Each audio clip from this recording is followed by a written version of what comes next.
City Council, you were democratically elected. You have the power.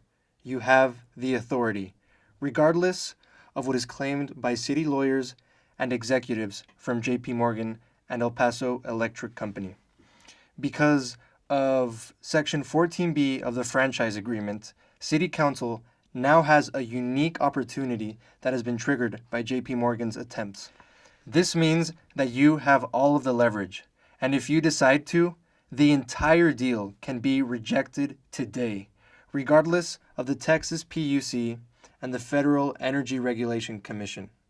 The city's current franchise agreement with El Paso Electric clearly states in Section 14B in regards to the assignment of the franchise agreement, quote, "This grant shall not be assignable without the express consent of the governing body of the city.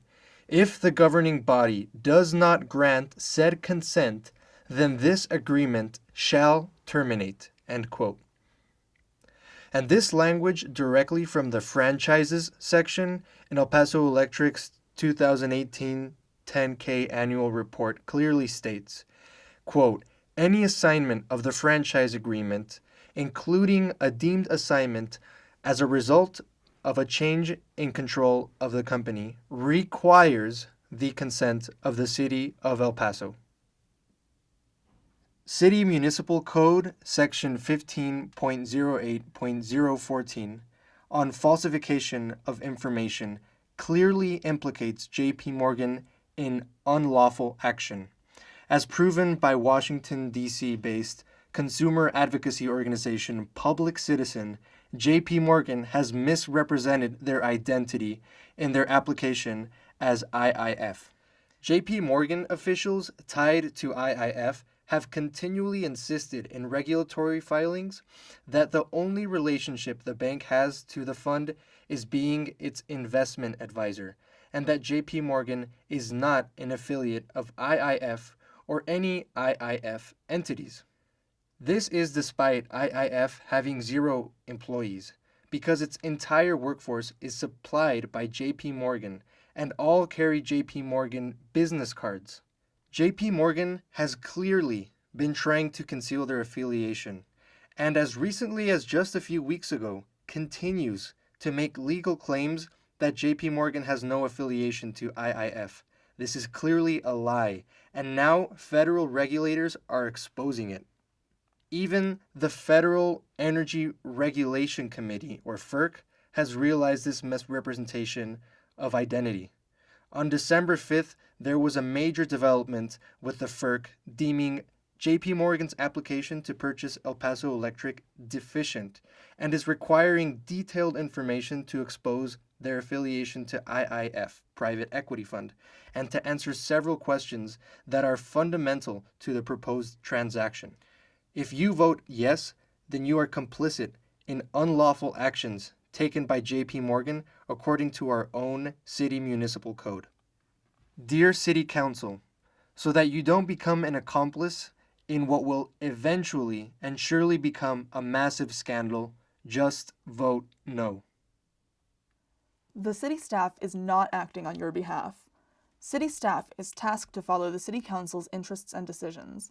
The fact of the matter is that they have failed to do that. These are just 2 examples. Number 1, the no-show. City Council, you ordered city staff to request a 30-day extension at the PUC hearing on December 13th. This was an extremely important hearing for the community. Nonetheless, Tommy Gonzalez's office was irresponsible enough to not represent your voice at the PUC hearing.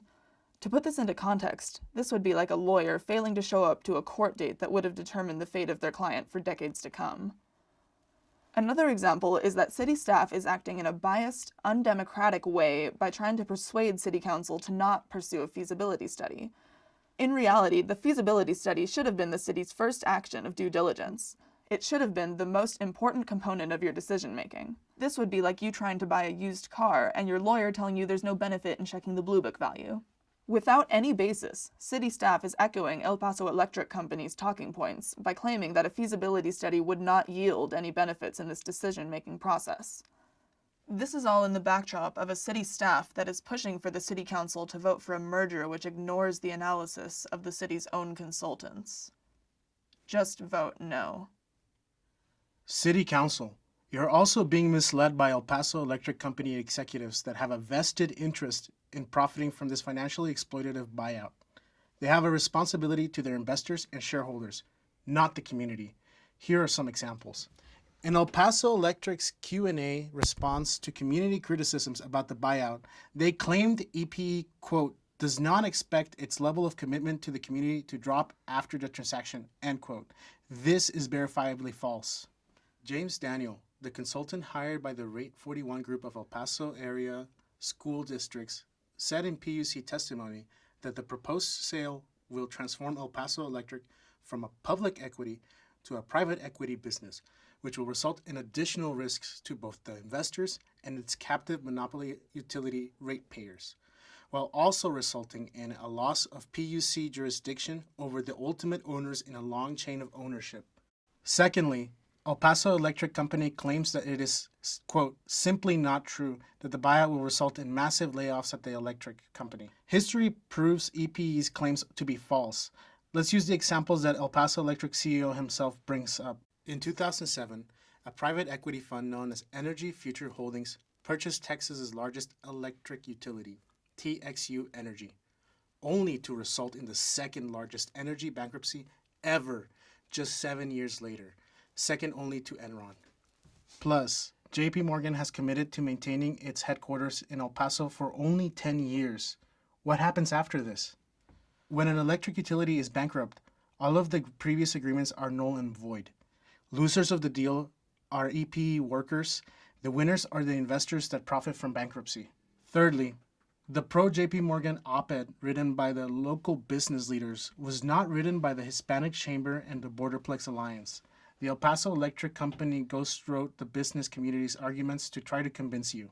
Please look at the letter that the El Paso Electric CEO sent you last week, and look at all of the exact same language that was used in the opinion piece published by the Chamber of Commerce, Borderplex Alliance, and Hispanic Chamber of Commerce in El Paso Times and El Paso Inc. These organizations are clearly using the language given to them by El Paso Electric to deceive you into approving the proposed sale. Lastly, El Paso Electric is deceptive when they claim that they are a company interested in renewable energy. They claimed EPE ranks in the top 10% of energy companies nationwide by the number of interconnected solar systems to their grid, top 20% by the number of megawatts of capacity interconnected to their grid, 25% of utilities nationwide when comparing solar watts per customer. This is a cute way of saying that El Paso only uses 3% clean renewable energy. Ultimately, you're going to take the fall for this scandal if you vote in favor of the deal. Billionaires and wealthy institutions are trying to illegally exploit our community. When and if legal actions are taken against the city, do you want to be propped up as the scapegoat for the actions of El Paso Electric Company and JP Morgan?